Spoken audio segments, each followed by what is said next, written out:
Unit 1 Subdit 3 Jatantras Polda Sumsel terpaksa memberikan tindakan tegas terhadap tersangka TZ. Pelaku merupakan penjual senjata api rakitan atau senpira ilegal di kawasan Kabupaten Okan Komering Ilir. Tersangka yang juga warga desa Sukaraja, Kecamatan Sirah, Kabupaten Oki ini dihadiahi timah panas petugas lantaran saat ditangkap, tersangka melakukan perlawanan dan mencoba untuk kabur dari kejaran petugas. Dari penangkapan tersangka, pihak kepolisian mengamankan barang bukti satu pucuk senjata api rakitan jenis revolver beserta 3 amunisi yang hendak dijualnya. Kasubdit 3 Ditreskrimum Polda Sumsel AKBP Yoga Baskara mengatakan, tersangka ditangkap hasil dari penyelidikan yang dilakukan pihaknya, hingga akhirnya dilakukan penyergapan dan penangkapan. Diketahui jika tersangka sering menjual senpira di kawasan Kabupaten Oki. Saat ditangkap, tersangka mengaku baru pertama kali melakukan aksi ilegalnya ini.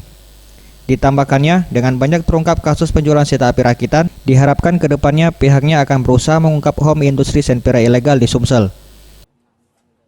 Tetap akan kita lanjutkan, justru kita tingkatkan, dan orientasi kami tidak hanya menangkap, yang kita inginkan adalah kita dapat mengungkap dan menangkap pembuat, perakit.